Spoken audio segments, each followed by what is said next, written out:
Welcome back to MediaScience MYTH BUSTING. I'm your host, Philip Lomax, and I'm joined by Dr. Dwayne Varan.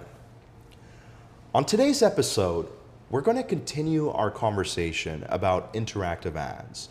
And we know from previous media science research that interactive ads are better than standard ads. But the question at hand is why? So today's myth is interactive ads are better than standard ads because of the action of clicking a button, which is cognitively engaging. So Dr. Varan, how do we tackle this myth? So that's a great question, Philip. You know, one of the things that I love about being at MediaScience, I love it when we get a challenge like this. How do you isolate the effect of just the pressing of the button, not the content, not anything else, just isolate what the effect is of pressing the button. And you have to do that in a way which is, of course, meaningful. So this was the challenge that we had. And the first place we go and look whenever we're confronted with a really big challenge like this is we go to the literature, because we want to find, okay, how have academics previously tackled this kind of question?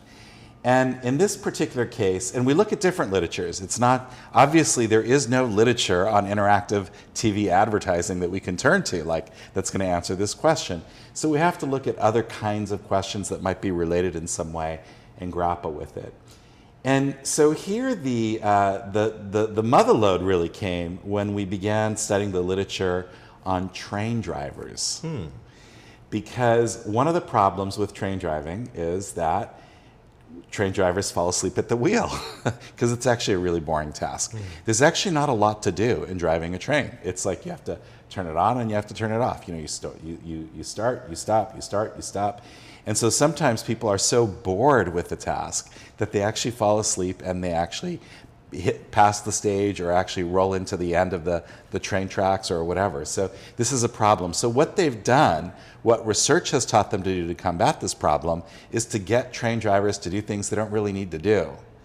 Press buttons, do things just to keep them more alert. And so that literature was actually isolating the effect of button pressing. And so we designed an experiment, and the experiment was a really cool experiment. What happened in our experiment is we had 3 cells. You either saw the content normal with, you know, nothing else happening, or you saw it where a dot appeared, a little white dot appeared on screen somewhere in the perimeter of the screen. And if you saw the dot, you had to press a little button on a remote control. So anytime you see the dot, press the button. And then what we did is we had 2 cells, one where the dot appeared systematically in the same spot in the same interval of time. So you could basically habituate to the task. And in the other, the dot appeared in random spots on the perimeter and at different intervals of time. So in one, the placement of that dot is truly randomized. In the other, it's actually systematic and it's occurring with regularity. So now think about it. We have now created the perfect condition for testing, you know, isolating that one variable, button pressing, nothing else. Because if an ad impact is better because people are pressing a button, then we've learned that, yes, this theory is true. If it's worse, we've learned that's a problem. And we have that added element of knowing whether people can habituate or whether that randomness means that, you know, they have to always stay alert and always be, you know, basically actively engaging with the content to know when that button press is going to happen. Incredible experimental design, and I love how media science continues to pull from the literature to find ways to tackle complex questions like this. So 100%, because a lot of times, you know, research suppliers have a pool of a couple of products, and any question you give them, they have to kind of like fit to the pool of the methods they have on their shelf. I think what's a little bit different at media science, I mean, we do have some measures that we use routinely, but our norm is actually to listen to your problem and figure out what's the best in class way of actually addressing it. And sometimes that's not a method that we currently have, so we have to actually go out there and do the extra legwork to make it happen. Well, that spirit of innovation has certainly led us to this myth today. What did your research find? You know, that's a great question. So again, we call this a mere interaction effect, and I've got a graph here to help kind of like explain some of the results.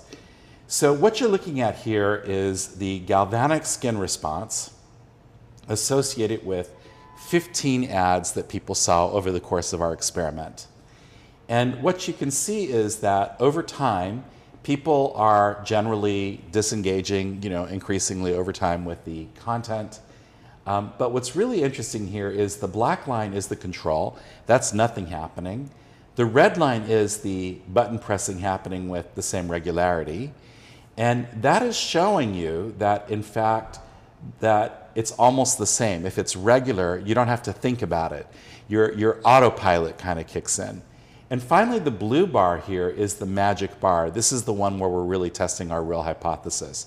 And that is where the button pressing is happening. And so you're seeing that, yes, actually, there is significantly higher viewer engagement over the course of that period as people go to pressing that button. So in fact, it has delivered, if you will, a more alert, a more engaged viewer. But here's the problem.